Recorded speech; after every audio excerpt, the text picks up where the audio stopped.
si Pak Kiflan, nanti akan banyak yang menanggapi begini. Ah, mana mungkin lah PKI mau hidup lagi di Indonesia. Sekarang ideologi komunisme sudah hancur di dunia. Kan begitu? Saya ingin katakan sama Anda, satu, PKI itu tidak sama dan sebangun dengan komunisme atau sosialisme. PKI itu punya rahasia-rahasia dan punya plus-plus yang lain khusus untuk Indonesia. Jadi tidak sama persis dengan Marxisme, tidak sama persis dengan sosialisme, komunisme. Itu tolong Anda pelajari. Nomor dua, yang dilakukan Cina itu bukan seperti yang dilakukan oleh Jerman Timur, oleh Cekoslowakia, enggak.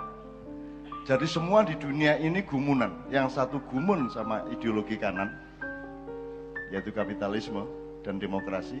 Yang satu gumun sama Marxisme, sosialisme, komunisme. Akhirnya negara A memilih yang kanan, negara B memilih yang kiri. Cina tidak milih kanan, tidak milih kiri, dia tunggangi kedua-duanya. Jadi politiknya komunis, sentralistik, tapi ekonominya kapitalis. Itu kungfu, itu tai chi, dan silat harus menemukan dirinya kembali, dan Anda tidak kalah sama kungfu.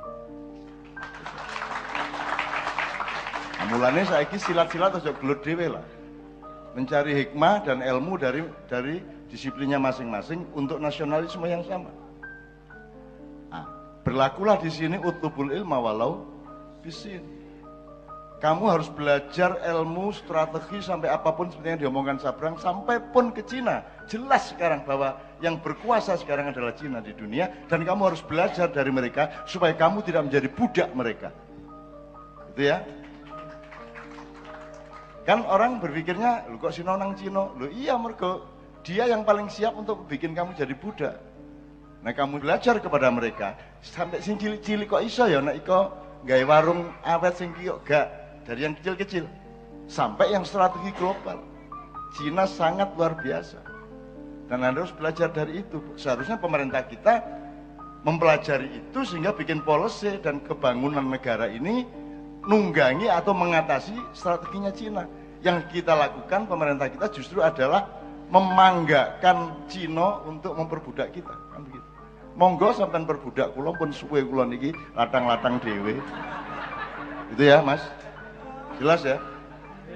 Tadi Kubilaikan kalah oleh Raden Wijaya. Sekarang Kubilaikan dipersilahkan masuk. Betul enggak? Bukan kita enggak kalah. Malah mempersilahkan masuk. Coba piye? Ini kan bukan urusan kehormatan lagi ini. Ini urusan kehinaan yang tidak disadari sebagai kehinaan, kan begitu? Ya, oke. Kalau Anda pakai, kalau Dajjal sudah berlaku di dunia, yaitu tata nilai, cara berpikir, mata satu,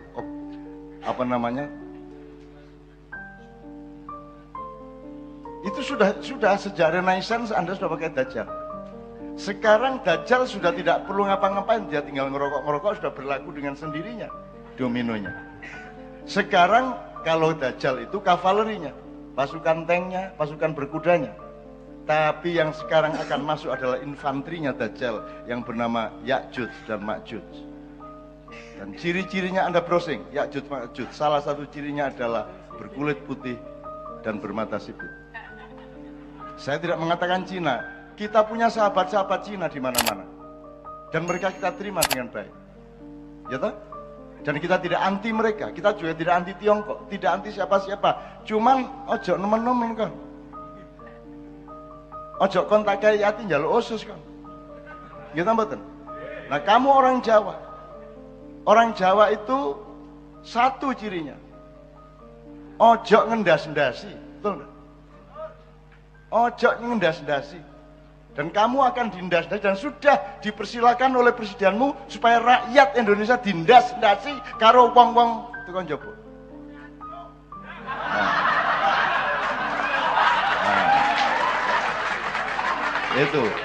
Itulah bisuan yang pahalanya sangat tinggi.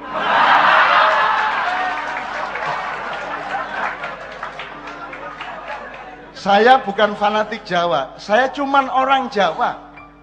Aku gak kate ngapa-lapa karo liyane. Saya gak akan anti siapapun. Tapi kamu juga jangan melarang saya jadi orang Jawa.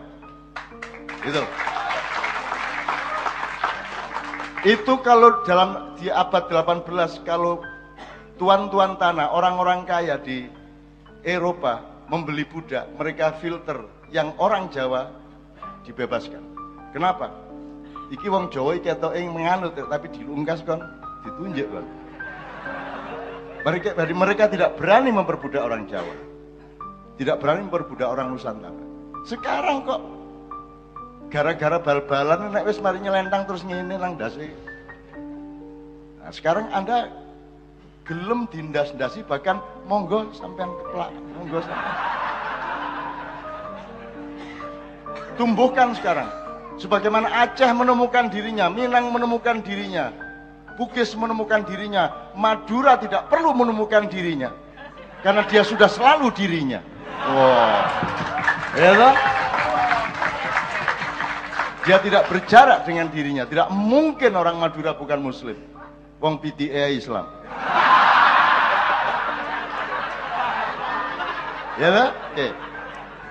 Ya jadi teman-teman sekalian, kita nggak akan nantang siapa-siapa. Cuman kita punya harga diri, kita punya muruah, kita punya martabat. Kita tidak akan menginjak-injak siapapun, tapi kita juga tidak akan mungkin mau diinjak-injak oleh siapapun. Kalau ada pemimpin yang mempersilahkan orang lain menginjak-injak kepalamu, dia akan mati ditawar oleh rakyatnya sendiri.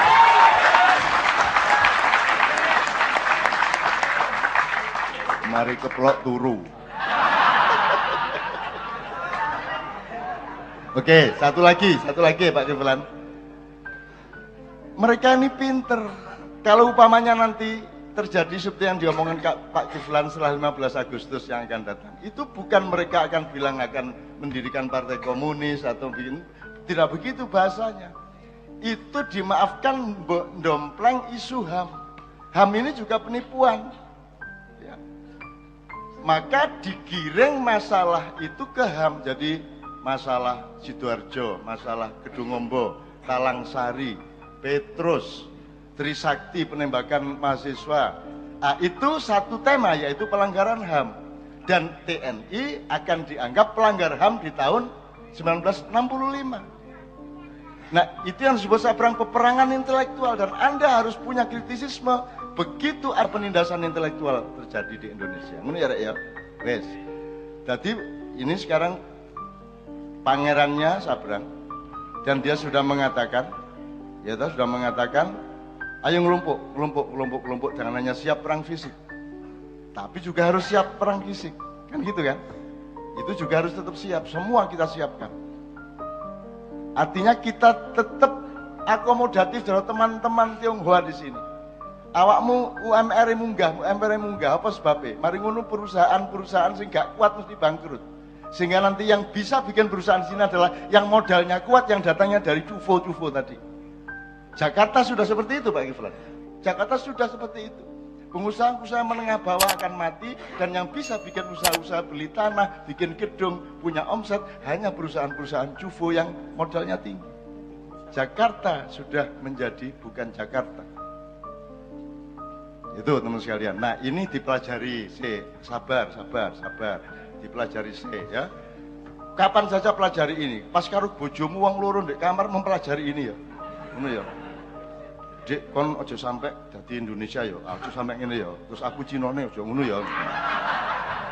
Oke, bismillah. Teman-teman sekalian, saya tidak mengharuskan Anda setuju dengan judul yang akan datang, tapi nek anjane wis sedumuk batuk senyari bumi ya. Wis mesisan ya. Tiji tibe. Mudah-mudahan bukan mati siji mati kabeh, tapi mukti siji mukti kabeh. Ya. Karena orang Indonesia tidak pernah menjajah, Pak. Indonesia tidak pernah ada sejarah kita menjajah orang. Kita memangku orang. Semua kita pangku, maka raja-raja Jawa namanya mengku. Makanya yang mangku bumi harus laki-laki. Karena bumi itu perempuan. Istrinya Nabi kita tambahin Siti Aminah. Siti itu artinya lemah. Tanah air kita sebut ibu pertiwi. Tanah air adalah perempuan. Bumi adalah perempuan. Maka kalau ada yang mangku bumi, tidak boleh perempuan supaya tidak lesbi. Jelas ya? Oke. Dah, enggak saya perpanjang, kita jawab itu dari urusan Keraton Jogja.